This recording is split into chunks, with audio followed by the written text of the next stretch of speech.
Hi everyone, मेरा नाम है सीप पाहुजा एंड अपनी 15 मिनट वीडियो को आगे बढ़ाते हुए आज का चैप्टर है sexual reproduction in flowering plant. इसका डिटेल वीडियो मैं नीचे पिन कर दूंगी जिसको वन शॉट में देखना है। एंड ये पूरी सीरीज में हम already human reproduction, reproductive health cover करके आ चुके हैं। ऐसे हम सारे चैप्टर्स में कवर करेंगे। नीचे प्लेलिस्ट का भी लिंक दिया हुआ है एंड इसके जो सारे नोट्स हैं ये आपको मैं टेलीग्राम पे मिलेंगे। टेलीग्राम मेरे ही नाम से सीप पाहुजा बायोलॉजी ऑफिशियल। ठीक है, अब शुरू करते हैं मेरे बच्चों ये chapter and let us start with the flower. Flower जैसा कि आप जानते हैं it's a fascinating organ, it's a morphological and embryological Marvel and it is a site of sexual reproduction. यहीं से अपना सीड और फ्रूट बनता है।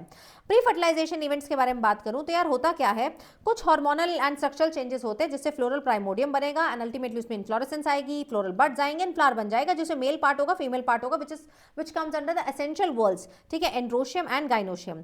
सबसे पहले मेल वाले पार्ट के बारे में बात करते हैं। Male part is called as a stamen. Stamen के अगर मैं बात करूं तो दो हिस्से हैं, एक इसके पास डंडी है, डंडी is called as a filament और ऊपर एक बाइलोब स्ट्रक्चर जिसका नाम है एंथर। अब इस डंडी के बारे में देखो तो यार इसके पास दो स्ट्रक्चर है। एक तो इसके पास प्रॉक्सिमल एंड होता है, this one is a proximal end which is attached to thalamus and this one is a distal end which is attached to the your anther. ठीक है, एंथर के बारे में बात करें तो एंथर के पास टोटल दो लोब्स हैं, हर लोब के पास दो थीका होंगे तो डाई थीका स्ट्रक्चर है एंड टोटल 4 माइक्रोस्पोरेंजियम यहाँ पर प्रेजेंट होंगे, इसीलिए इसको बोलते हैं टेट्रास्पोरेंजिएट स्ट्रक्चर, जिन्होंने फ्यूचर में पोलन सैक्स बनाने अल्टीमेटली इसके अंदर पोलन ग्रेन बनेगा। ठीक है, एंड देन अपने लोग आते हैं structure of the internal microsporangium. Total 4 microsporangium है। अब अगर एक के बारे में बात करूं, कोई एक उठा लो एंड उसको कट करके देखो, कट करके देखोगे तो एक तो उसकी वॉल आएगी और अंदर का स्पोरोजेनस टिश्यू आएगा। अगर मैं वॉल की बात करूं तो बाहर से अंदर जाएंगे तो बाहर एपिडर्मिस, उसके बाद endothecium, middle layer and tapetum, यानी कि EEMT। जो पहले तीन है इनका फंक्शन क्या है, प्रोटेक्शन एंड डाइसेंस, और लास्ट वाली है टेपिटम, इसका फंक्शन क्या है, नरिशमेंट। इसके पास डेंस साइटोप्लाज्म होता है एंड ये बाइन्यूक्लिएट भी हो सकती है। नेक्स्ट अपने लोग आते हैं अंदर के स्पोरोजेनस टिश्यू पे। वो कह रहे हैं यंग एंथर के पास अंदर होमोजेनियस सेल्स होंगे जिसके अंदर भर भर के स्पोरोजेनस टिश्यू भरा होगा। इसमें क्या होगा, स्पोरोजेनस टिश्यू के कुछ सेल क्या बनेंगे, माइक्रोस्पोर बन जाएंगे बाय परफॉर्मिंग मियोसिस। कैसे होगा, तो माइक्रोस्पोर फॉर्मेशन करते हैं तो हमारे पास पोलन मदर सेल है या फिर हम MMC भी बोल सकते हैं, माइक्रोस्पोर मदर सेल है। इनमें क्या होगी, मियोसिस होगी। अब आपको पता है मियोसिस में एक सेल से 4 सेल बनते हैं और चारों सेल कैसे बनते हैं, N वाले बनते हैं। तो इस तरीके का माइक्रोस्पोर टेट्राड बन जाएगा। जब एंथर मैच्योर होगा तो यही किसमें माइक्रोस्पोर कन्वर्ट हो जाएंगे, पोलन ग्रेन में inside each anther and they will come out after the dehiscence part. अगर मैं बात करूं मेल गैमेटोफाइट, तो मेल गैमेटोफाइट यही है, pollen grain, the yellowish powdery pollen grain. Microscope के अंदर देखें तो अलग अलग size, shapes, colour, design different species के अलग अलग होते हैं। ये आपको एनसीईआरटी में इस तरीके से फोटो ही बनी हुई है। देन अगर बात करें पोलन ग्रेन के फीचर की, बहुत सारे फीचर आपको यहाँ पर याद रखने हैं। सबसे पहले पोलन ग्रेन के अंदर अब चालू होगी माइटोसिस। ये बने मियोसिस से, अब क्या चालू होगी, माइटोसिस। माइटोसिस करके इसके पास दो तरीके के सेल बन जाएंगे। एक जो सेल बनेगा वो ऊपर का सेल बनेगा which is called as a vegetative cell. नीचे वाले सेल को हम लोग क्या बोलते हैं, जेनरेटिव सेल। जैसा कि आप जानते हैं इट्स अ बिगर सेल, इसके अंदर बहुत सारा खाना है, फूड रिजर्व है and large irregular shape nucleus है। देन हम आते हैं नीचे वाले सेल पे, generative cell. This is generative cell, small है, स्पिंडल एंड डेंस साइटोप्लाज्म है, स्पिंडल न्यूक्लियस, डेंस साइटोप्लाज्म है एंड 60% ऑफ द एंजियोस्पर्म में इसी तरीके से 2 सेल स्टेज में पोलन ग्रेन रिलीज हो जाता है। बचे हुए 40% में बटे 40% में यहाँ पर एक और माइटोसिस होती है जिससे 2 मेल गैमेट बनते हैं, तो टोटल 3 सेल स्टेज में ये रिलीज होता है। ठीक है, तो ये तो बात होगी इसकी। फिर आगे बात करते हैं इसके स्ट्रक्चर की। पोलन ग्रेन की बात करें तो इसकी बाहर वाली जो लेयर है उसको हम लोग बोलते हैं एक्साइन, अंदर वाली लेयर जो है वो जो कॉन्टिन्यूस होती है उसको बोलते हैं एंटाइन। एक्साइन हार्ड स्पोरोपोलिनिन की बनी होती है, इसको किसी एंजाइम, टेम्परेचर, एसिड, एल्कली किसी से फर्क नहीं पड़ता और सिंस ये ऐसी की ऐसी रहती है इसलिए फॉसिलाइजेशन में भी मदद होती है। अंदर की लेयर जो है वो क्या है, एंटाइन। एंटाइन पेक्टिन सेलुलोस यानी कि पेक्टोसेलुलोसिक लेयर है, पतली होती है एंड इसी से फ्यूचर में क्या बनती है, पोलन ट्यूब बनती है। अब एक जगह ऐसी है जहां पर एंटाइन, जहां पर एक्साइन जो है वो एब्सेंट है, जहां से ये पोलन ट्यूब निकलेगी, दिस जगह is called as a germ pore. इस जगह को हम लोग क्या बोलते हैं, जर्मपोर बोलते हैं। ठीक है, तो ये इस तरीके से यहाँ पर दिखाया हुआ है किस तरीके से वेजिटेटिव और जनरेटिव सेल बनते हैं। अब आ जाइए आगे। ठीक है, पोलन ग्रेन के बारे में कुछ बात करते हैं। पोलन ग्रेन के बारे में मेरे बच्चों कुछ बात करते हैं कि कुछ स्पीशीज के पोलन ग्रेन ऐसे हैं जो कि एलर्जिक हो सकते हैं, यानी कि पार्थीनियम और कैरेट ग्रास, इससे पोलन एलर्जी होती है। पोलन एलर्जी में अलग अलग सिम्टम्स आते हैं, क्रॉनिक रेस्पिरेटरी डिसऑर्डर, एज्मा, ब्रोंकाइटिस, सांस लेने में दिक्कत, आंखों से पानी आना, है ना, रेडनेस हो जाना, छींके आना, ये सब पोलन एलर्जी है, लेकिन सबको नहीं होती है। ये जो पार्थीनियम है ये कहाँ से आया, इंपोर्टेड वीट के साथ एज अ वीट घुस के आया है। देन पोलन्स में बहुत ज़्यादा न्यूट्रिएंट भी है तो फूड सप्लीमेंट की तरह यूज़ किया जाता है by athletes and the race में दौड़ने वाले हॉर्सेज। इसके सिरप आते हैं, टेबलेट आते हैं, ये सारी चीज़ें भी पोलन की बनती हैं। पोलन ग्रेन अब कितने समय तक वायबल होगा, एक बार ये निकल गया कब तक वो जिंदा रहेगा, कब तक उसे स्टिग्मा मिले तो वो आगे जर्मिनेट कर सकता है। तो राइस एंड व्हीट जैसे स्पीशी में 30 मिनट का समय होता है हमारे पास एंड रोजेशिया, लेग्यूमिनोसी, सोलेनेशिया जैसे फैमिलीज में मंथ्स तक भी पोलन ग्रेन जो जो है वो वाइबल रहते हैं। आप पोलन ग्रेन को पोलन बैंक में भी स्टोर कर सकते हो, liquid nitrogen -196 degree centigrade, and इसको हम लोग क्या बोलते हैं, क्रायो प्रेजर्वेशन। इसको हम लोग क्या बोलते हैं, क्रायो प्रेजर्वेशन। इस तरीके से क्रॉप ब्रीडिंग प्रोग्राम में यूज हो सकता है। देन आते हैं फीमेल पार्ट पे। Female part is the pistol part. Pistol का अगर हम स्ट्रक्चर देखेंगे तो एक इसके पास इस तरीके से ऊपर का receptive part stigma, then style, and then आपका ओवरी।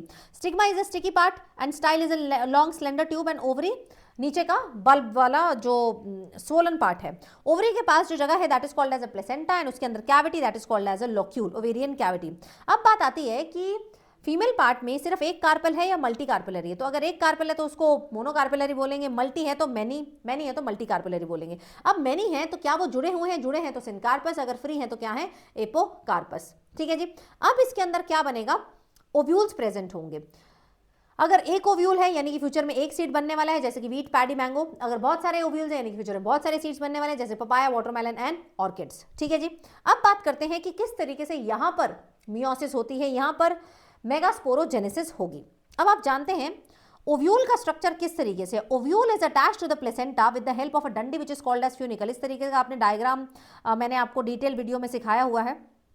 ठीक है, जो ओव्यूल है वो प्लेसेंटा से जुड़ा हुआ है with the help of a डंडी। ये जो डंडी है इसका नाम है फ्यूनिकल, एंड यहाँ पर जो पॉइंट है उसको हम क्या बोलते हैं, हाइलम बोलते हैं।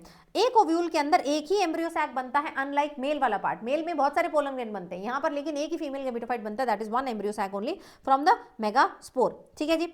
अब अगर मैं यहाँ पर आपको मेगास्पोर दिखाऊं, यस ओके, वो मैं आपको दूसरे डायग्राम में दिखाऊंगी। ठीक है जी। तो होता क्या है, मेगास्पोरोजेनेसिस किस तरीके से होती है। ये जो ओव्यूल है इसके अंदर भर भर के जो सेल्स प्रेजेंट होते हैं, मैं ऐसे बता देती हूँ आपको। These cells are called as nucellus. Nucellus के सेल्स हैं। ठीक है, सब कुछ न्यूसेलस से भरा हुआ है। सारे सेल कैसे हैं, डिप्लॉइड सेल है, पैरेनकाइमेटस सेल है। अब न्यूसेलस का कोई एक सेल उठ के, yes one cell of the nucellus उठ के कहता है कि भैया मुझे क्या बना दो, मम्मी सेल बना दो, यानी कि मुझे क्या बना दो, MGMC बना दो, मेगास्पोर मदर सेल बना दो, एंड फिर मेरी क्या कर लो, मियोसिस कर दो। अब अगर एक MGMC है वो मियोसिस करेगा तो कितने मेगास्पोर बन जाएंगे, 1 2 3 4 4 मेगास्पोर बन जाएंगे। लेकिन 4 में से 3 क्या हो जाते हैं, मर जाते हैं, सिर्फ एक ही जिंदा रहता है। ठीक है, एक ही जिंदा रहता है, एंड दैट जिंदा सेल विल फंक्शन अहेड, उसमें माइटोसिस होगी, एंड देन वो एम्ब्रियो सैक बन जाएगा। अब मान लो ये मेरा फंक्शनल मेगास्पोर है, ये मेरा क्या है, फंक्शनल मेगास्पोर है। इस फंक्शनल मेगास्पोर में एक नहीं, दो नहीं, 3 बारी फ्री न्यूक्लियर डिवीजन होगी, and that is how it is going to form 8 nucleated and 7 cell structure, जिसको हम लोग क्या बोलते हैं, आपका एम्ब्रियो सैक बोलते हैं। तो ये देखो माइक्रोपाइलर एंड पे न्यूसेलस का एक सेल ने बोला मुझे मम्मी सेल बना दो, बन गया mummy cell. Then mummy cell में क्या हुई, आगे मियोसिस हुई। मियोसिस होने के बाद पहले डायड बना, ये देखिए डायड बना, 2 सेल बने, एंड अल्टीमेटली 4 सेल बनते हैं, 4 यानी कि टेट्राड बन गया। तो ये बन गए सारे माइक्रोस्पोर। 3 मर जाएंगे, एक फंक्शनल रहेगा। जो एक फंक्शनल रहेगा उसमें 3 बारी माइटोसिस होगी। माइटोसिस फ्री न्यूक्लियर, मतलब साइटोकाइनेसिस नहीं हो रही, ओनली कैरियोकाइनेसिस। एक बारी फ्री न्यूक्लियर माइटोसिस हुई, 2 न्यूक्लियस बने, फिर 4 बने, फिर टोटल कितने न्यूक्लियस बन गए, 2 4 एंड 8। अब ये 8 न्यूक्लियस क्या है, अपने आप को अरेंज कर लेंगे, इनमें पोलराइजेशन आ जाएगी। 3 न्यूक्लियस जाकर जुड़ जाएंगे माइक्रोपाइलर एंड पे, 3 न्यूक्लियस आ जाएंगे चलाजल एंड पे, और 2 न्यूक्लियस सेंटर में आ जाएंगे। फिर इनकी सेल वॉल बनने चालू हो जाएगी। ये साइनर्जिट्स की अब इसको उल्टा करके दिखाया एनसीईआरटी ने। ये देखिए, ये इसकी सेल वॉल, 2 साइनर्जिट, यहाँ पर एक, एंड देन ऊपर चलाजल एंड पे 3 एंटीपोडल, एंड सेंटर में ये बन गया आपका सेंट्रल सेल, एंड इसमें फ्री न्यूक्लियस 2 प्रेजेंट होंगे, पोलर न्यूक्लियर प्रेजेंट होगा। तो ये हमारा स्ट्रक्चर जो बनता है उसमें टोटल कितने न्यूक्लियस है, 8 न्यूक्लियस है, एंड सेल्स कितने, 7 cell. 7 cell 8 nucleated structure is called as the embryo sac. क्या बोलोगे इसको, एम्ब्रियो सैक। और यही है फीमेल का गेमेटोफाइट। ठीक है, यही है फीमेल का गेमेटोफाइट। जो मैंने आपको बताया कि एक मेगास्पोर है, एक फंक्शनल है, 3 डीजनरेट कर देंगे, यही हमारा गेमेटोफाइट है। पहले 2 न्यूक्लिएटेड बना, फिर 4, फिर 8, जिसमें से चलाजल एंड पे एंटीपोडल है, एंड माइक्रोपाइलर एंड पे मेरे पास 2 साइनर्जिड है और 1 एक्सेल है। ये जो 2 साइनर्जिड और 1 एक्सेल है ना, ये दोनों मिलकर क्या बनाते हैं, एग एपरेटस बनाते हैं। मतलब 3 सेल बन जाएंगे एग एपरेटस पे। ये जो एग एपरेटस है, इसी के पास नीचे साइनर्जिड्स के पास क्या प्रेजेंट होंगे, फिलीफॉर्म एपरेटस, जो कि पोलन ट्यूब को गाइड करते हैं, भैया माइक्रोपाइलर एंड से ही अंदर एंट्री मारना। तो total nucleus 8 and total cells इसके पास कितने हो जाएंगे, 7। देन बात करते हैं हम लोग पॉलिनेशन की। Pollination is a transfer of pollen grains from anther to stigma of another flower. 3 तरीके की पॉलिनेशन है मेरे बच्चों, autogamy, geitonogamy and xenogamy. Autogamy में क्या हो रहा है, एक प्लांट है और एक ही फ्लावर है, yes same flower same plant. Autogamy में सेल्फ पॉलिनेशन हो रही है बड स्टेज में। नेक्स्ट है जिटोनोगेमी। जिटोनोगेमी में प्लांट एक है लेकिन फ्लावर अलग है। तो बेसिकली जिटोनोगेमी कुछ नहीं है, जिटोनोगेमी इज इकोलॉजिकली क्रॉस पॉलिनेशन। यहाँ पर आपको लिखना चाहिए कि इकोलॉजिकली तो ये क्रॉस की तरह है, क्योंकि इसमें पॉलिनेटिंग एजेंट चाहिए, क्रॉस पॉलिनेशन है। बट अगर मैं देखूँ इसको जेनेटिकली तो ये क्या है, सेल्फ की तरह ही है, क्योंकि इसमें जीन्स तो सेम ही रहेंगे ना। जीनोगेमी क्या है, डिफरेंट प्लांट है तो ऑब्वियसली डिफरेंट फ्लावर है। ये प्रॉपर आपकी कैसी है, cross pollination, and it is the only one जिसमें genetically different type of plant जो है वो आपस में पॉलिनेट करते हैं। ठीक है, अब 3 प्लांट्स के बारे में यहाँ पर बात की हुई है, COV, कॉमेलेना, ऑक्सैलिस एंड वाइला। ये जो 3 है इनके पास 2 तरीके के फ्लावर्स होते हैं, क्लिस्ट्रोगेमस एंड चास्मोगेमस। चास्मोगेमस वो है जो चश्मा लगा के, मैंने याद करने का तरीका बताया, चश्मा लगा के, यानी कि वो ओपन हो जाते हैं। अगर वो ओपन हो जाएंगे तो यानी कि उसमें चांस है कि जिटोनोगेमी भी हो सकती है, फ्यूचर में आपकी जीनोगेमी भी हो सकती है। लेकिन क्लिस्ट्रोगेमस फ्लावर्स हैं जो कभी भी खुलते नहीं है, अगर खुलेंगे नहीं तो हमेशा उसमें सेल्फ पॉलिनेशन ही होगी, ऑटोगेमी ही होगी। मतलब यहाँ पर एक फायदा है, there is assured seed set, but एक नुकसान भी है, दैट इज इनब्रीडिंग डिप्रेशन। ठीक है, अभी हम पढ़ेंगे इनब्रीडिंग डिप्रेशन। ओके जी, नेक्स्ट हम लोग बात करते हैं about agents of pollination, abiotic agent and biotic agent. वैसे तो ज्यादा पॉलिनेशन बायोटिक से होती है, बट अगर एबायोटिक की भी बात करें तो ज्यादा, अगर एक मुझे चूज करना तो विंड, बायोटिक में बात करूंगी एक चूज करना तो मेरे इंसेक्ट में भी आ जाएंगे आपकी 20। सबसे पहले हम लोग बात करते हैं anemophily, that is wind pollination. Wind pollination generally monocots show करते हैं, लाइक ग्रासेस, ठीक है, मेज, ये सब शो करते हैं। इसमें कैरेक्टरिस्टिक्स क्या है, the flower will be colourless, odourless, वो जरूरत नहीं है हमें। There will be one ovule in each ovary, stamen will be well expose, stigma will be long and feathery so that वो पॉलन्स को ट्रैप कर पाए, एंड पॉलन ग्रेन लाइट होंगे, स्मॉल होंगे एंड नॉन स्टिकी होंगे। ये इस तरीके से आपके वेल एक्सपोज स्टेमन होंगे। देन आते हैं अपने लोग हाइड्रोफिली। हाइड्रोफिली यानी कि पानी से पॉलिनेशन होना। आप हैरान हो जाएंगे कि हाइड्रोफिली वाटर प्लांट्स भी ज्यादा नहीं करते हैं। इनफैक्ट जो वाटर प्लांट्स है ना, जैसे वाटर हाइसिंथ, वाटर लिली, वो भी मना कर देते हैं हाइड्रोफिली करने से। They also come above the surface of water and वहां पर विंड या फिर इंसेक्ट पॉलिनेशन होती है। ठीक है, बहुत रेयर 30 जनरा है जो कि हाइड्रोफिली करते हैं, मोस्टली मोनोकॉट्स करते हैं, जिसमें जोस्टेरा, वेलिसिनेरिया एंड हाइड्रेला आपकी एग्जांपल रहेंगी। कैरेक्टरिस्टिक्स क्या है, plant flower small, inconspicuous, odourless, nectarless चलेगा क्योंकि हमें किसी को रिवॉर्ड नहीं देना। Pollen grain light, unwettable, mucilaginous covering होगी एंड लॉन्ग रिबन लाइक होगी, अभी हम देखेंगे। Stigma will be long, sticky and unwettable. ये तो बहुत ही ज्यादा जरूरी है, अनवेटेबल वाला पार्ट। ठीक है जी, यस मेरे बच्चों। अब इसमें आपको एनसीईआरटी से 2 चीजें जरूर अच्छे से देखनी है। उन्होंने एपीहाइड्रोफिली और हाइपोहाइड्रोफिली दी है, one in Zostera and other one is in Vallisneria. ठीक है, इसको आप जरूर स्टडी करिए, मेरा डिटेल वीडियो नीचे दिया हुआ है, उसको मिस नहीं करना क्योंकि उसमें से सवाल बन जाते हैं। देन अपने पास आता है एंटोमोफिली। एंटोमोफिली यानी कि इंसेक्ट से पॉलिनेशन। ठीक है, इंसेक्ट से पॉलिनेशन। अब उसमें क्या है, हमें इंसेक्ट को कुछ ना कुछ देना पड़ेगा तभी वो पॉलिनेट करेगा। तो हमें पॉलन देना पड़ता है, नेक्टर देना पड़ता है, एंड या फिर safe place to lay eggs देना पड़ता है। बट उसमें से भी कुछ क्या निकलते हैं, रॉबर्स निकलते हैं, नेक्टर रॉबर्स निकलते हैं। तो एग्जाम्पल मॉथ, बटरफ्लाई, वॉस्प, बीज, बीटल्स, ये सब है। फ्लावर विल बी लार्ज, अगर स्मॉल है तो इन्फ्लोरेसेंस में बढ़िया कलरफुल पैक्ड होना चाहिए, फ्रैग्रेंट, नेक्टर रिच ऑर्डर होना चाहिए। जैसे कि अमॉर्फोफेलेस है, 6 फीट वाला है, उसके मेंशन दिया हुआ है यहाँ पर। Pollen grains has to be sticky, ठीक है, सो दैट वो जाकर अपने स्टिग्मा से चिपक, जो एनिमल है उससे चिपक जाए। ठीक है, अब यहाँ पर एक एग्जांपल दियो को एवोल्यूशन का, जिसमें जो यका प्लांट और प्रोनोबा मॉथ है, यका प्लांट प्रोनोबा मॉथ से ही पॉलिनेशन कराता है। होता क्या है, प्रोनोबा मॉथ को एक फायदा मिलता है, safe place to lay eggs, and that is and in return they do the pollination. अब क्या है कि अगर सेल्फ पॉलिनेशन ही होती रहेगी तो there is an problem, that is in breeding depression. मैंने आपको पहले ही बताया, इन ब्रीडिंग डिप्रेशन को मुझे क्या करना है, अवॉइड करना है। तो इन ब्रीडिंग डिप्रेशन को अवॉइड करने के लिए प्लांट ने तरीके निकाले हैं कि भैया मैं चाहूंगा कि क्रॉस पॉलिनेशन हो। तो आउट ब्रीडिंग डिवाइसेस क्या है, ये क्या करते हैं, सेल्फ पॉलिनेशन को डिस्करेज करेंगे एंड क्रॉस पॉलिनेशन को एनकरेज करेंगे। या कोशिश क्या होगी, सबसे पहले कि अगर एंथर और स्टिग्मा दोनों प्रेजेंट है तो डिफरेंट पोजीशन पे प्रेजेंट हो, डिफरेंट टाइम पे दोनों की मेच्योरिटी हो, या फिर क्या हो, अगर सेम मेच्योरिटी हो भी रही है तो वो इनकम्पैटिबल हो। ठीक है, पोलन जर्मिनेट ही ना करे, पोलन ट्यूब भी ना बनाए। और अगर यूनिसेक्सुअलिटी है, इफ मेल, ठीक है, if male and female on the same plant, तो ये क्या करेंगे, they can prevent autogamy but not geitonogamy, right. तो जैसे कि आपको यहाँ पर एग्जांपल दिया मोनोमोशियस की, that is castor and maize, and dioecious की एग्जांपल दी हुई है आपको, yes that is going to be papaya. अब अगर तो डायोशियस है तो उसमें ऑटोगेमी भी नहीं होगी, जिटोनोगेमी भी नहीं होगी, मतलब उसके पास या तो मेल फ्लावर है या तो फीमेल फ्लावर है। लेकिन अगर मोनोशियस है, एक ही प्लांट के पास मेल और फीमेल फ्लावर है, तो यार ये तो जिटोनोगेमी तो इसमें हो सकती है, right. Yes, we can prevent autogamy but not the geitonogamy. Next आ जाइए पॉलन पिस्टल इंटरेक्शन पे। इसमें क्या है कि वो सारे इवेंट्स है जिसमें केमिकल डायलॉग होता है between pollen as well as the stigma, कि क्या मैं आपके अंदर पोलन ट्यूब बना लूं। अगर तो यार कंपैटिबिलिटी होती है, सेम स्पीशी की होती है तो पोलन एक्सेप्ट हो जाता है, अगर इनकम्पैटिबिलिटी होती है तो पोलन क्या हो जाता है, रिजेक्ट हो जाता है। मान लीजिए पोलन एक्सेप्ट हो गया तो क्या होगा, तो pollen will fall on the stigma, and यहाँ पर 2 गैमीट 60% में तो 2 सेल स्टेज पे था तो यहाँ के बनेंगे, 40% में 3 सेल स्टेज में पोलन रिलीज होता है तो बने बनाए आते हैं। तो ये क्या करते हैं, सिफोनोगेमी चालू करते हैं, यानी कि पोलन ट्यूब बनानी चालू करेंगे। धीरे धीरे पोलन ट्यूब कहाँ से एंट्री मारेगी, आपकी माइक्रोपाइलर एंड से एंट्री मारेगी। इसको क्या सपना आएगा मुझे यहीं से घुसना है, यस, फिलीफॉर्म ऑपरेटर्स इसको गाइड करेंगे कि भैया तुझे यहीं से घुसना है।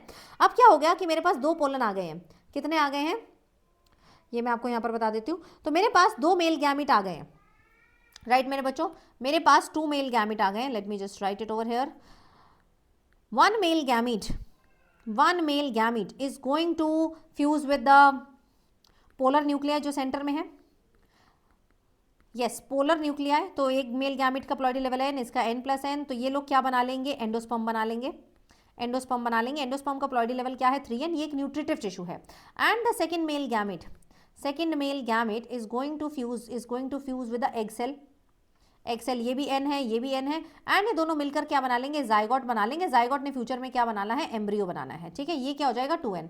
अब तुम नोटिस करो ये जो फ्यूजन हो रहा है इसमें 3 न्यूक्लियस आपस में फ्यूज कर रहे हैं, इसीलिए इसको बोलते हैं ट्रिपल फ्यूजन, इसीलिए इसको क्या बोलते हैं, ट्रिपल फ्यूजन। ऊपर वाला सिंपली क्या कहलाता है, सिनगैमी। अब देखो एक ही स्ट्रक्चर के अंदर, एम्ब्रियो सैक के अंदर ट्रिपल फ्यूजन भी हो रही है, सिनगैमी भी हो रही है, तो इसको हम लोग क्या बोलते हैं, इसको हम लोग बोलते हैं डबल फर्टिलाइजेशन, ठीक है। This is a characteristic feature of angiosperm, double fertilisation. Okay बच्चों, क्या बोलते हैं इसको, डबल फर्टिलाइजेशन। ओहो यहाँ पे लिखा हुआ था बट कोई बात नहीं, मैंने आपको पहले ही एक्सप्लेन कर दिया है। अब ऊपर आ जाइए, आर्टिफिशियल हाइब्रिडाइजेशन की बात करें तो मेरे बच्चों मैं उसमें से पोलन्स को रिमूव कर दूंगी, यानी कि I will perform the emasculation. Male वाला पार्ट मैं क्या कर दूंगी, हटा दूंगी, we will remove the anther and उसको बैक कर देंगे ताकि कोई और एंथर उस पर आके डस्ट ना हो जाए गलती से। We will wait for the stigma to mature. Once the stigma is mature हम उस पर डस्टिंग करेंगे, अपनी चॉइस के पोलन ग्रेन की क्या करेंगे, उस पर डस्टिंग करेंगे एंड अगेन उसका बैगिंग कर देंगे and we'll wait for it to germinate. Okay जी, ये तो बात है अगर मेरे पास बाइसेक्सुअल फ्लावर है, जैसा कि मैंने तुम्हें बताया मेल पार्ट भी फीमेल पार्ट भी, तो इमास्कुलेशन भी करनी पड़ेगी, बैगिंग भी करनी पड़ेगी। लेकिन मेरे पास अगर यूनिसेक्सुअल फीमेल फ्लावर है, उसके पास है ही फीमेल पार्ट, तो इमास्कुलेशन किसकी करेंगे, कुछ करेंगे नहीं, सीधा हम कहां से चालू करेंगे, बैगिंग करेंगे। तो आपको पता होना चाहिए अगर यूनिसेक्सुअल फीमेल फ्लावर है तो हम सिर्फ और सिर्फ क्या करेंगे, आपकी इमास्कुलेशन नहीं करेंगे। कौन सा पार्ट नहीं करेंगे, इमास्कुलेशन नहीं करेंगे, ये मैंने आपको बता दिया। अब मान लीजिए फर्टिलाइजेशन हो गई है, जाइगोट बन गया है, जाइगोट के बाद नेक्स्ट स्ट्रक्चर क्या बनता है, प्रो एम्ब्रियो। पहले क्या बनता है, प्रो एम्ब्रियो, ये आपको ऑर्डर पता होना चाहिए, pro embryo, then globular embryo, then मेरे बच्चों heart shape embryo and ultimately आपके पास मैच्योर स्ट्रक्चर बन जाएगा। पोस्ट फर्टिलाइजेशन में क्या क्या हो रहा है, डबल फर्टिलाइजेशन हमने कर लिया, एंडोस्पर्म अभी हम बनाएंगे and then embryo and ultimately ovule will turn into seed and ovary will turn into fruit. Endosperm की बात करें तो ये जाइगोट के बनने से पहले बन जाएगा क्योंकि न्यूट्रिशन की तैयारी पहले हो जाती है। 2 तरीके का एंडोस्पर्म होता है, एक सेलुलर एंडोस्पर्म होता है और एक फ्री न्यूक्लियर एंडोस्पर्म होता है, ठीक है। सेलुलर एंडोस्पर्म जैसे कि कोकोनट वाटर सेलुलर एंडोस्पर्म से बनता है, जिससे पहले सारी माइटोसिस होती है, बाद में साइटोकाइनेसिस हो जाएगी। एंड फ्री न्यूक्लियर में पहले सारा कैरियोकाइनेसिस, लास्ट में साइटोकाइनेसिस। सेलुलर में क्या है, every karyokinesis followed by cytokinesis, जैसे कि जो मलाई है कोकोनट की वो हो गया हमारा सेलुलर एंडोस्पर्म, ठीक है जी, यस। अच्छा, कुछ प्लांट्स ऐसे हैं जिसमें एंडोस्पर्म पूरा पूरा कंज्यूम हो जाता है, बचता ही नहीं है, जैसे कि पी, ग्राउंडनट, आपका बीन्स, नॉन एल्ब्यूमिनस। एंड कुछ ऐसे हैं जिसमें एंडोस्पर्म पूरा कंज्यूम नहीं होता, there is something left, castor, coconut, wheat, maize, barley. Okay मेरे बच्चों, तो ये उसकी एग्जांपल्स हो गए, एग्जांपल्स बहुत अच्छे से देखना। देन अपने लोग देखते हैं एम्ब्रियो की फॉर्मेशन। एम्ब्रियो मैंने आपको बताया है स्टेजेस क्या है, first you will see pro embryo, then you will see globular embryo, then you will see heart shape embryo and then you will see the mature embryo. Early stages of embryogeny they are similar for both monocot as well as dicot. अब monocot और dicot का structure थोड़ा सा different है। अगर मैं monocot की बात करूँ, सेंटर में एम्ब्रियोनल एक्सिस होता है, इधर आपके 2 कॉटिलिडन होते हैं, ये मैंने आपको समझाया हुआ है, let me just draw over here, ठीक है। सेंटर में आपके पास एम्ब्रियोनल एक्सिस होगी, ये आपके 2 कॉटिलिडन होंगे। ये वाला जो ऊपर का हिस्सा है दिस इज एपिकोटाइल, नीचे वाला हाइपोकोटाइल। एपिकोटाइल की tip, this one is called as a plumule, इसकी टिप को क्या बोलेंगे हम, रेडिकल। प्लूम्यूल ने फ्यूचर में क्या बनाना है, प्लूम्यूल ने फ्यूचर में क्या बनाना है, आपका शूट सिस्टम बनाना है, ठीक है। एंड रेडिकल ने फ्यूचर में क्या बनाना है, रेडिकल ने फ्यूचर में क्या बनाना है, रूट सिस्टम बनाना है। जबकि मोनोकॉट की बात करें, मोनोकॉट के पास एक ही कॉटिलेडन होता है एंड जो एक सिंगल कॉटिलेडन है उसको हम लोग क्या बोलते हैं, स्क्यूटेलम बोलते हैं। क्या बोलते हैं उसको, स्क्यूटेलम बोलते हैं। And then we have got epicotyl as well as hypocotyl. इसके पास भी प्लूम्यूल है और रेडिकल है, लेकिन अंतर क्या है, प्लूम्यूल इज कवर्ड बाय, ये क्वेश्चन आ चुका है, प्लूम्यूल इज मेरे बच्चों कवर्ड बाय कोलियोप्टाइल PR है, and radicle will be covered by a layer which is called as coleorhiza. ठीक है, ये देखो कॉटलेडन का नाम मैंने बता दिया आपको, स्क्यूटेलम होता है। देन सीड के बारे में बात करेंगे। सीड के पास क्या है? सीड सबसे पहले आपका ओव्यूल की फर्टिलाइजेशन से बना है। दूसरी चीज आती है कि सीड के पास सीड कोट होगा जो कि इंटेग्यूमेंट से बनेगा, एम्ब्रियो होगा, एंडोस्पर्म मे बी प्रेजेंट और may not be present, and sometimes मेरे बच्चों हमारे पास देयर इज persistent न्यूसेलस। ठीक है, that seed is called as perispermic seed, persistent nucellus। ठीक है, example is going to be black pepper and beet. Yes मेरे बच्चों। देन मेरे पास आता है एडवांटेजेस ऑफ सीड। सीड से क्या फायदा होता है? Seed is a major thing जो कि डॉर्मेंसी में मदद करती है, डिहाइड्रेशन एंड डॉर्मेंसी में प्रोटेक्शन देता है सीड को, उसको सीड कोट उसको जब प्रॉपर सीजन आ जाता है, फेवरेबल कंडीशन आती है तो सीड जर्मिनेट करता है, उसमें बहुत सारा फूड रिजर्व है, जेनेटिक वेरिएशन क्योंकि it's a product of sexual reproduction, and मेरे बच्चों seed can be easily stored. Okay, seed की वाइबिलिटी जैसे पोलन वाइबिलिटी करा था वैसे ही सीड की वाइबिलिटी होती है। कुछ सीड्स हैं which has a very long viability, जैसे 10,000 साल पुराने सीड्स भी अभी तक वाइबल हैं। We found them in case of Lupinus arcticus. And 2000 साल पुराने सीड्स हमें कहाँ मिले? King Herod's Palace, Dead Sea में, दैट इज फीनिक्स रेक्टाइलिफेरा। ये दो नाम आपको याद रखने हैं। ओके जी। देन अपने पास आता है fruit. Fruit is formed by the ripening of ovary and ovary converts into fruit। Ovary की वॉल तो क्या बना देगी? फ्रूट की wall which is called as pericarp. कुछ फ्रूट है जो सिर्फ और सिर्फ ओवरी से बनते हैं, उनको ट्रू फ्रूट बोलते हैं। कुछ फ्रूट है जिसमें ओवरी के अलावा और भी फ्लावर के फीचर आ जाते हैं, फ्लावर के पार्ट्स कंट्रीब्यूट कर रहे हैं, जैसे थैलेमस अगर कंट्रीब्यूट करें, example is going to be apple, strawberry, cashews. कुछ फ्रूट्स हैं जो कि सीडलेस फ्रूट्स हैं which are formed without fertilisation, fruit formation without fertilisation, they are called as parthenocarpic fruit, example banana. ठीक है, कुछ फ्रूट्स हैं जो फ्लैशी फ्रूट्स होंगे, guava, orange, mango, and some will be dry fruit, यानी कि groundnut and mustard की तरह। ये फोटो भी आपकी बनी हुई है, दिस इज वेरी इंपॉर्टेंट। आप यहाँ पे एप्पल को देखेंगे, स्ट्रॉबेरी को देखेंगे तो thalamus is contributing in along with ovary to form the fruit. Last part is apomixis and polyembryony. Please इसको बहुत ध्यान से देखना। अगर मैं एपोमिक्सिस की बात करूँ तो it's a formation of seed without fertilisation. ये है तो asexual reproduction but it mimics sexual reproduction, example Asteraceae and some grasses. होता कैसे है ये? होता क्या है मेरे बच्चों? कुछ डिप्लॉयड एग सेल ही डिप्लॉयड बन जाते हैं and they convert into embryo. देखो वैसे एग अपना मियोसिस से बनता है, हैप्लॉयड, लेकिन अगर एग ही मेरा डिप्लॉयड हो तो उसको मेल पार्ट की जरूरत नहीं है एंड फ्यूचर में वो एम्ब्रियो बना लेगा। राइट अब होता क्या है? एक तो ये तरीका हो गया। दूसरा, कई बार बहुत सारे न्यूसेलर के सेल्स प्रोट्रूड होकर बाहर आते हैं एंड वो कहते हैं भैया हमें सीधा एम्ब्रियो बना दो, क्योंकि वो तो 2n है, 2n वाले एम्ब्रियो बना लेते हैं। अब न्यूसेलस के सेल तो बहुत सारे हैं, तो मतलब बहुत सारे एम्ब्रियो बन जाएंगे। जब बहुत सारे एम्ब्रियो बन जाएंगे तो कंडीशन आ जाएगी polyembryony, example is in the orange. ठीक है, अब एपोमिक्सिस का फायदा क्या है? एपोमिक्सिस का फायदा है फार्मर को जो कि हाइब्रिड सीड के साथ काम करना चाहता है, क्योंकि अदरवाइज क्या होता था, हमें हर साल हाइब्रिड सीड बनाने पड़ते हैं, सुपीरियर मेल सुपीरियर फीमेल दोनों का ब्रीडिंग कराई फिर हाइब्रिड सीड बना। अब एपोमिक्सिस से अगर मैंने हाइब्रिड सीड बनाया तो हर साल फार्मर को हाइब्रिड सीड खरीदने की या बनाने की जरूरत नहीं पड़ेगी, क्योंकि वैसे हाइब्रिड सीड बनाना कॉस्टली होता था। एपोमिक्टिक आपने सीड बना लिए जो कि जेनेटिकली सिमिलर होंगे and they will maintain the hybrid character. So with this we are done with the 15 minute, 15 से थोड़ा ज्यादा हो गया होगा, but anyway this was the gist of the sexual reproduction in flowering plant. And इसकी summary जरूर देखिएगा, उसमें एक नया वर्ड दिया हुआ है, दैट इज आर्किगोनियम। राइट, चलिए thank you so much guys, and इसकी नोट्स के लिए do refer to my Telegram. Bye bye, take care. अच्छा लगा तो लाइक करना एंड कमेंट जरूर करना।